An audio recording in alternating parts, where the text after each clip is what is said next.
Okay, hello friends.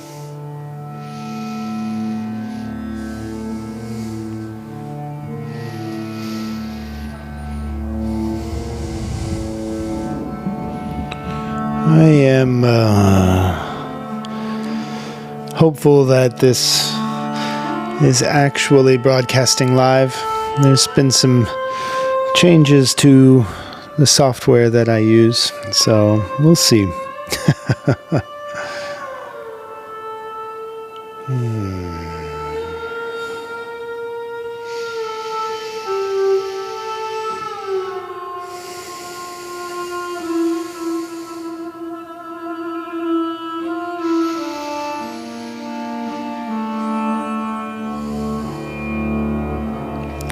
Welcome to Journey Home Meditation's Morning Sit. If you're just seeing this for the first time, we're going to be doing some shared breathing practices, and I'll do a little bit of contemplation, and we'll go through some meditation practice and some poetry, and all that is just to say I'm really happy to be here today. I really am happy to be here.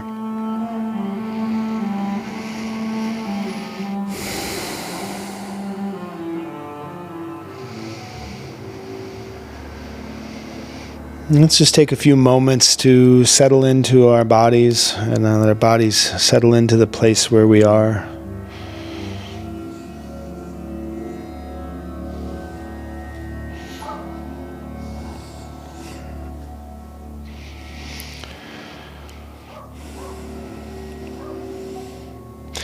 We spend so much of our days moving, whether physically moving our body, going from place to place, or even if we're not moving our bodies, our minds are just going.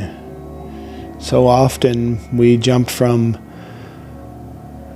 reality to reality, from layer to layer, this entire universe of consciousness on this one thing, into the next. And so much of it is bringing our attention and our awareness so far outside of our body we couldn't even pinpoint where it's coming from, where the information is about.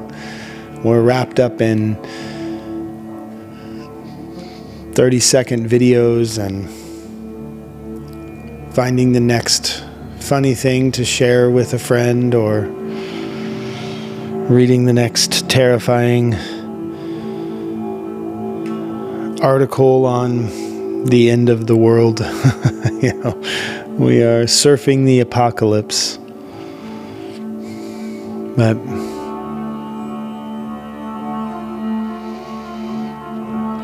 as we have our entire, our consciousness, our attention, our cognitive mind being snared at all times by something outside of ourselves really is a predicament. It really is. It puts us in a unique position when it comes to being a conscious being.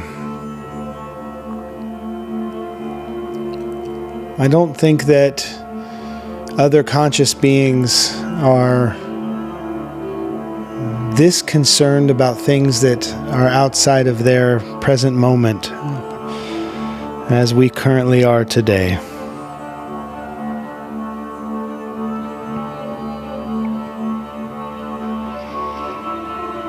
So taking these moments to just simply reclaim our own consciousness, our own state of awareness, and bringing that into our bodies. This is really, it's an act of liberation.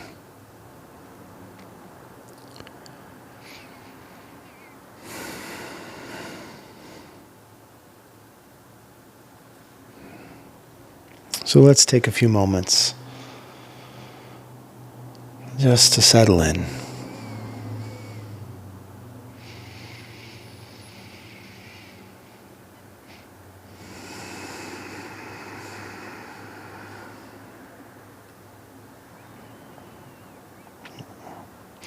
And even as I am finding myself moving into a place of stillness, my body is not finding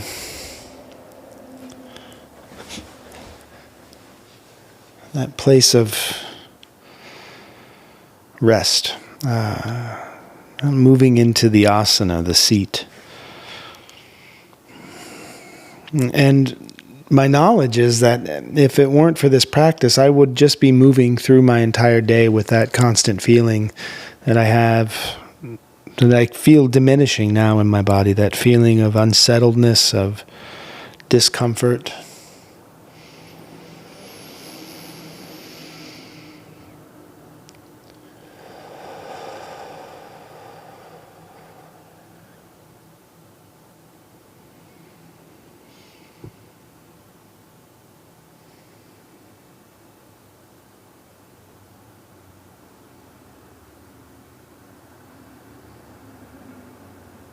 That would be such a part of my makeup throughout the day that honestly, at this point, I don't know how I would make it through those days. After having this practice of taking this time to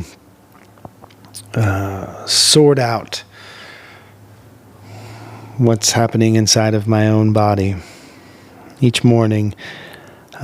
Truly does, it's not making me a better person, but I feel like I'm getting better at being a person. I'm getting better at this, meaning I don't walk through my days feeling as self-defeated as I think I once did for quite some time. I think that from the time of my early teen years, I started to feel like I really, really needed to dissociate from my own body.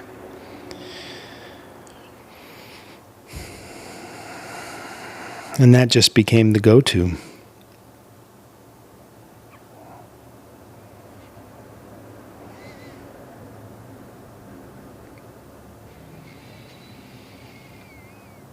So the practice of giving my own body some kindness and attention in the morning it's really a homecoming. Hence the name Journey Home. We get to come into ourselves and get to be embodied.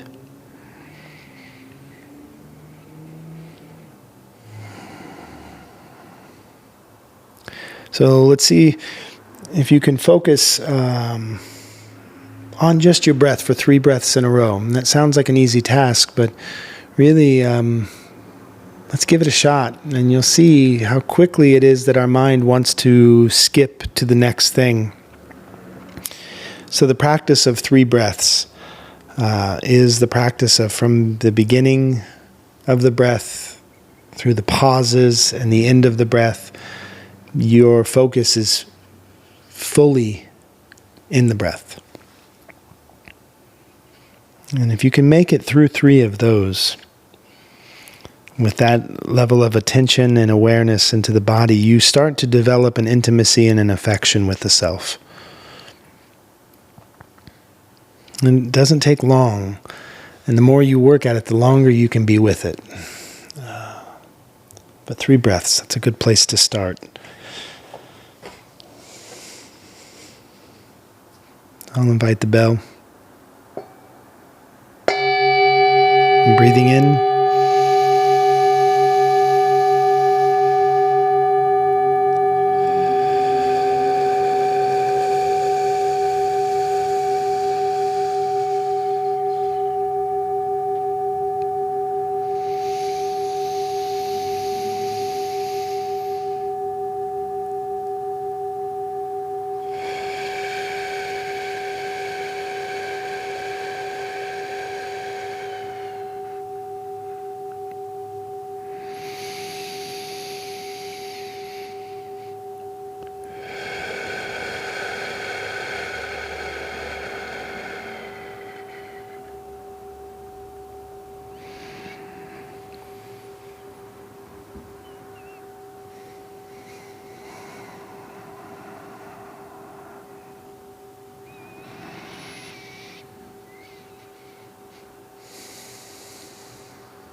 Finding that that point of invitation. There's a point there where this becomes not a forced practice, but this, all of a sudden, your whole body just says, yeah, stay here. Sit a while.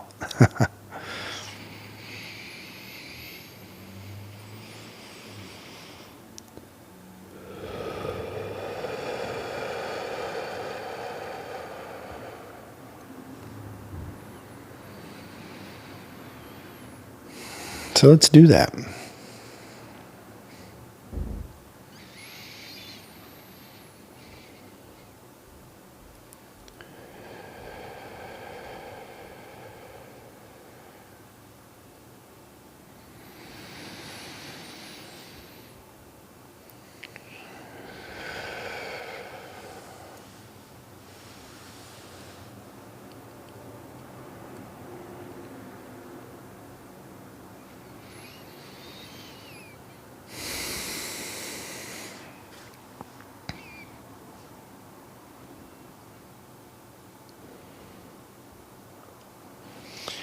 I was having a conversation this morning with a dear friend of mine, and I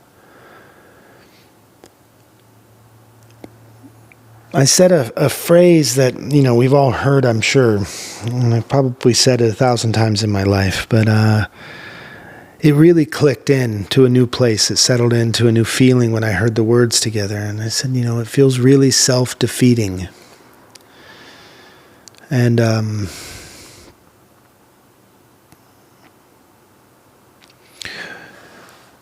I could carry on with the conversation, but there was a compartment in my brain that was like, we're going to overanalyze this all day long. Self-defeating. Almost in its very core, it is just steeped in that monotheistic culture of like punishment and self-flagellation, and all of that is kind of built in there. What does it mean to be defeated? Well, it means that you were fighting, you were in a war, you were battling for something. So to be self-defeated, it's like you're playing a game of chess just with yourself, and no matter who wins, you lose. It's pretty simple. And that got me thinking about just my concept of self. Like, who am I in my own construct? Who am I? Like, and I know that that's, an age-old question. But all these expressions of self, I can recognize them over time. I can recognize those parts of me that was displaying or cosplaying or trying something out, or all these different ways to be identified by others that we cultivate and that we practice.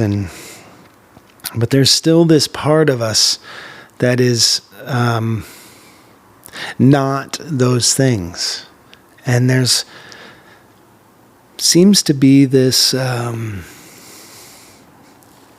urge to protect and defend that idea of self. And oftentimes, for a lot of people that I know, that idea of self is a pretty negative view of self.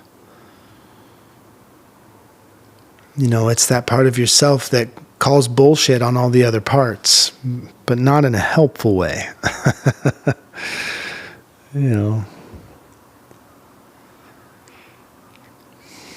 Sometimes that voice of calling bullshit is really helpful. It's really important. When we start getting wrapped up in our beliefs and our ideologies, and that takes precedence over our relationships, we need that voice from the back of the class that just says, bullshit. When our ideologies start to separate us and isolate us, that is that voice of self-defeat. It's that negative self-view.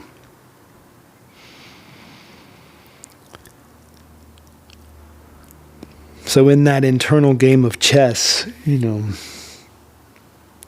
almost got to ask yourself if that perspective that we have of ourselves is cheating.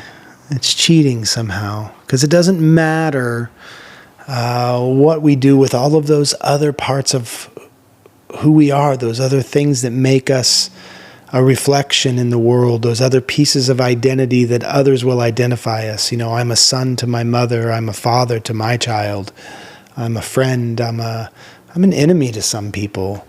And that's a sacred place to be as well. The Joker and the Batman need each other more than anyone else. That's the greatest love story of our time.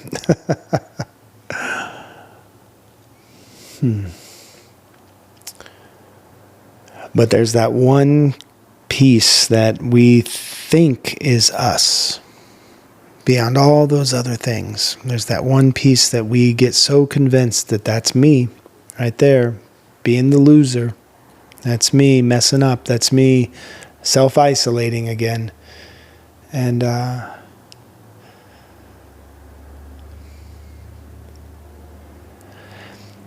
when I said those words this morning, it's a really self-defeating experience.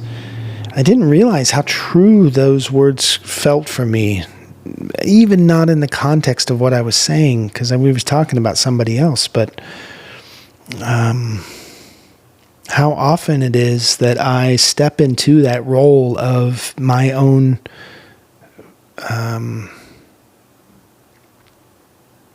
foe, my own adversary, instead of my own advocate. And that got me thinking about all sorts of ways that we hyphenate the self. Self-fulfilling prophecies. We usually reserve that for worry, when we worry and propose the worst possible future, and then it comes true. Well, that was a self-fulfilling prophecy. You really made that happen, didn't you? We don't say that when we get that raise at work, or when when our partner gives us that, unsolicited kiss on the neck, or when our kid just passively, in passing mentions how you have influenced them for the better. We don't go, well, that's a self-fulfilling prophecy, ain't it? Decades ago in Portland, we had a thriving poetry community. And when I say thriving, I mean we really were, everybody that was a part of it was feasting on poetry and on the presence of one another. It was really beautiful. And this is not nostalgia that's painting it this way. This was really a Renaissance movement amongst maybe not a lot of people, but there was a lot of energy in that small group. And one of the poets, her name was Heather, she used to have a line that sticks with me all the time, and it says, "Why do we only say that's life when something bad happens?" We only say that's life when something bad happens. And it's that self-defeat. That self-destruct. Is there any other kind of destruction than self-destruction? It's an honest question.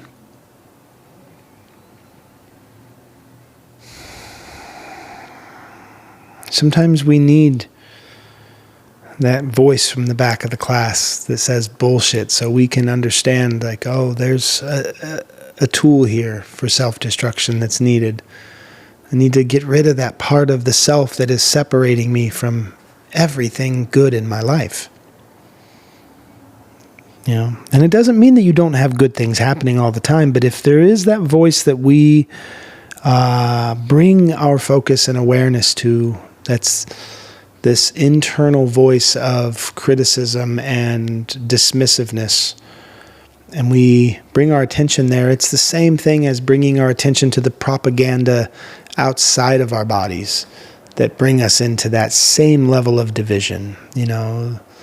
the government propaganda that scares you away from loving 1% of the population, that government propaganda that demands your loyalty and gets it through fear, that commands an oath to your own fear. That corporate propaganda that tells you you're not good enough until you buy this thing, or until you adopt these values, or until you comment this on your social media.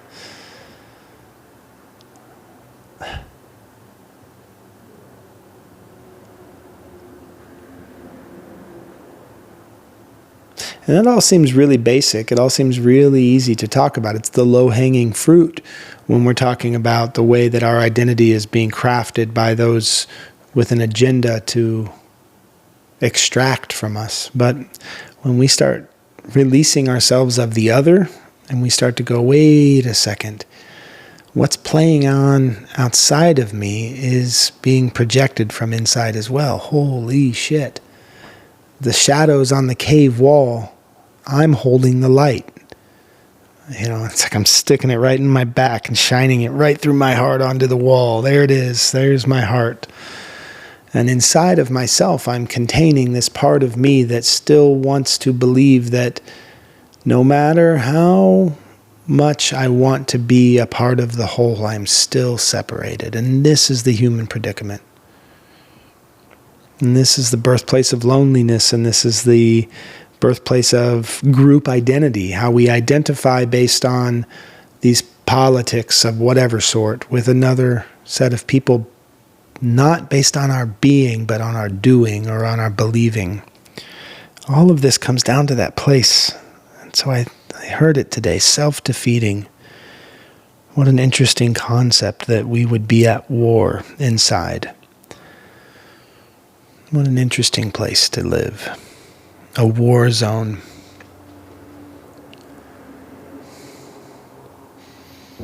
And of course there are real children in real places that have real wars occurring. And when I say real, I mean material. I mean bombs dropping from skies. Family in the rubble. That's really happening.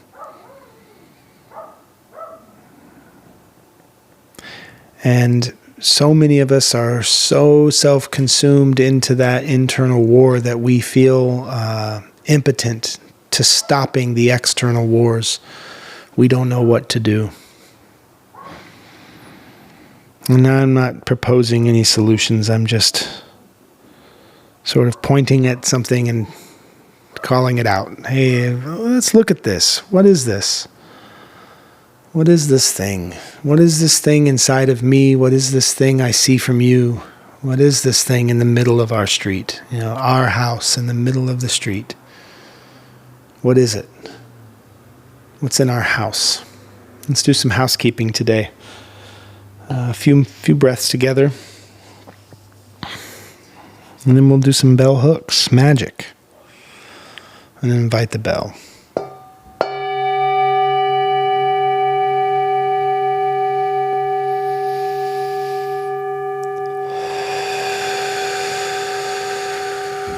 Really letting it go. Bringing the shoulder blades together just a bit in the back, straightening the spine, leveling the chin, softening that belly. Big, beautiful bellies. We want that big, soft, round belly. Make it as soft as you can. Relax the shoulders and breathing in. Release.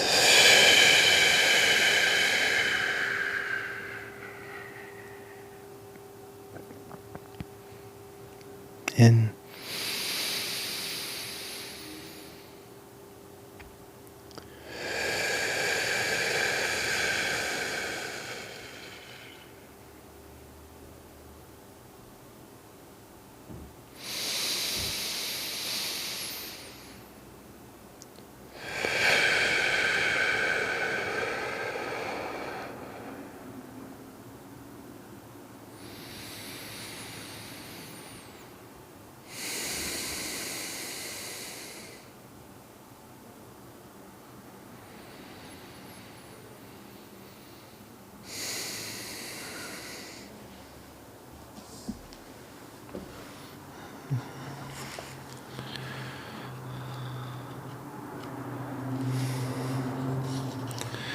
Well, we're nice and open. Let's move right into number 38 from Bell Hook's Appalachian Elegy, Poetry in Place.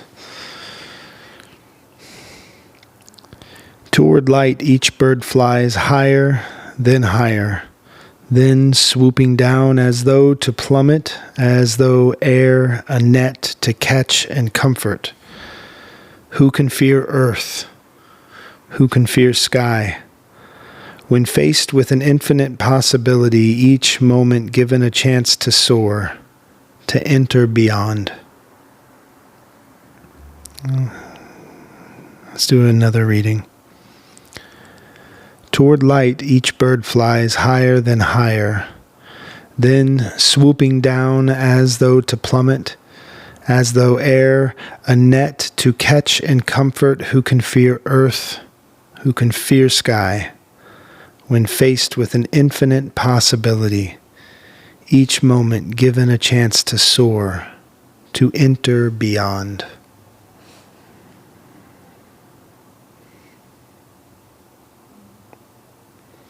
What an easy thing to picture in my mind, really, these birds flying in the sky. And then, if you've ever lived near water or spent significant time near water, there's a chance that you've seen a bird swoop from the air down and disappear into the water, which is to disappear into the earth.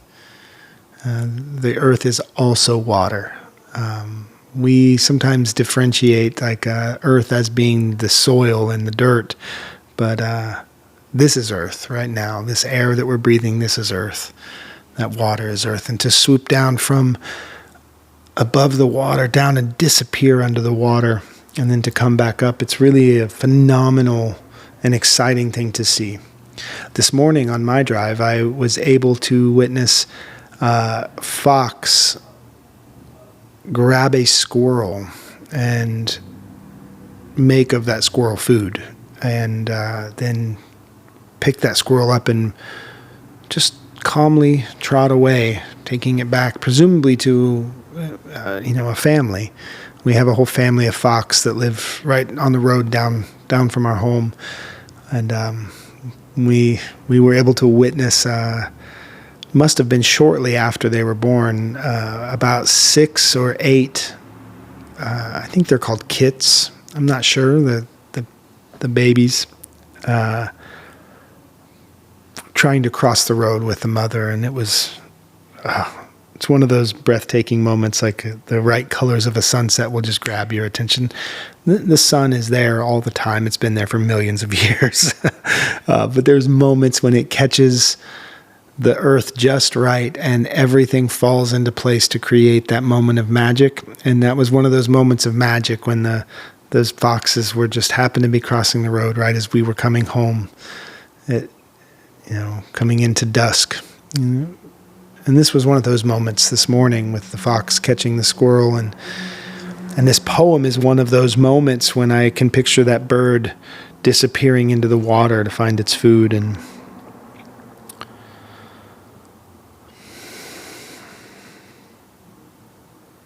swooping down as though to plummet, as though ere a net to catch and comfort. It's kind of pointing to that thing where I can't help but think that maybe we're the species who's burdened with consciousness that eats itself. It's taken out in so many different places away from the self, and then it just comes home to eat itself. And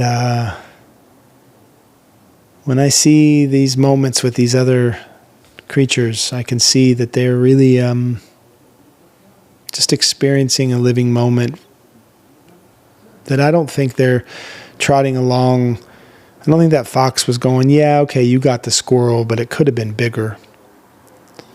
And I don't think that fox was concerned in that moment with how it appeared to anyone else.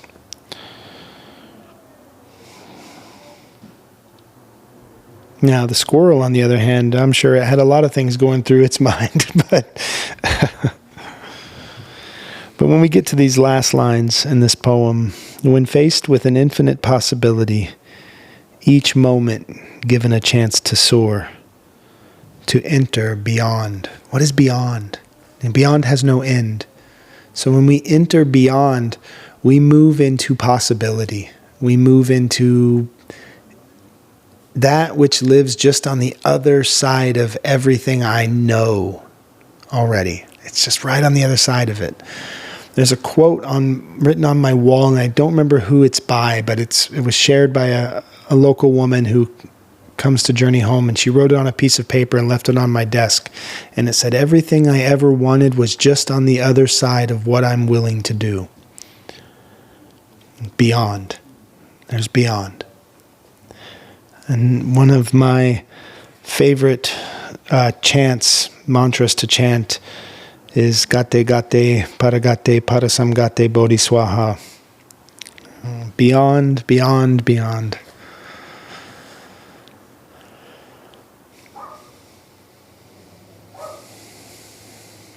To go beyond the beyond. And that's really, for me, that's about when I get stuck in that self-defeating space, that place of war with myself, I can remember you are larger than this. You are so much. You are so much. And it's not about your value is so high, but you are more than that thought. You are more than your concept of self. So much more. We are so much farther beyond our own conceptualization. So much so that we don't even have to go anywhere else in our mind. We can just come to the breath and into the body, and there's a rich, full existence right here in any moment. When I'm with you and you're with me, we are beyond. We have the opportunity to be beyond. And the way these birds in the poem, understand the air as a net to catch them. We think of air as, this space where you fall through it. But no, the air is a net to catch me. My existence is here for me. Something there, I think. There's something there.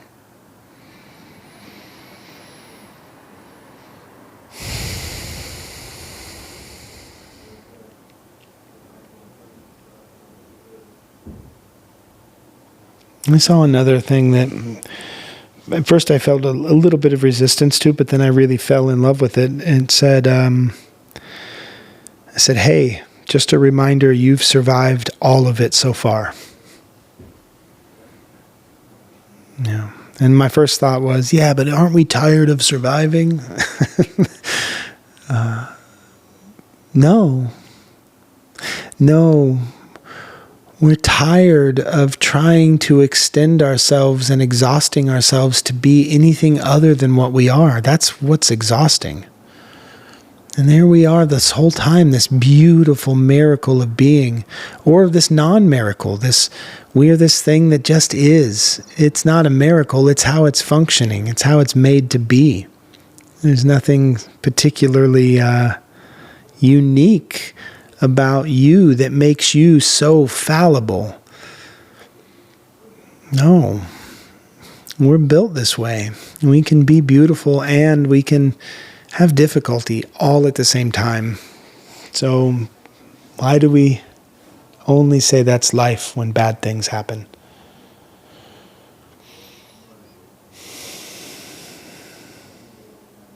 So today, when you find a moment of love in the world, I want you to say, well, it's a self-fulfilling prophecy. And I woke up this morning needing love and having love to give, and here's this opportunity. Wow, that's a self-fulfilling prophecy. And then we give love and we receive love. And it's not as difficult as we've been taught. So thank you to Bell Hooks for reminding me. Thank you to those birds for teaching her. And I want to say thanks to my friend Frank Sauce. You can find him on Substack. If you look for Frank Sauce, S-A-U-C-E, Sauce, Frank Sauce. He's a fantastic writer, truly an amazing, gifted writer. And we were roommates for some time, and just, we've been compatriots in this incarnation. We've been friends for many, many years. And he recommended to me to read another book by Bell Hooks, Teaching to Transgress. And I started listening to the audiobook because I found that my attention span, I hear stories better than read them these days. I hear poetry better than I can read it off the page. And her book, Teaching to Transgress, is really a phenomenal account of how she, as a teacher, has developed through these systems that teach obedience to use these tools that we have to transgress. And it's really gorgeous. It's really beautiful writing. So thank you, Frank Sauce. I recommend anybody here that's on Substack already, go check out Frank Sauce. It's free. And if you're not on our Substack, if you're listening to this through Facebook or through YouTube or any of the other places, Twitch, I don't know where else we are, I recommend going over and checking out Journey Home Meditation on Substack.com. That's journeyhomemeditation.substack, substack.com. And starting your own free account there, it's super quick, super easy. Just sends you an email, let you know when things are updated. And there's free options, and there's you can also choose to financially support what we're doing here with Journey Home Meditation, which is very, very appreciated as well. But I recommend checking that out because it's going to have a more integrated experience. But thanks for being here this morning. I really appreciate you taking time in your day to tend to your own bodies and your own breath, so that when you and I meet somewhere out here today, or any time that we do, we can both see that, yes, you know that you're breathing, and that makes it easier for me.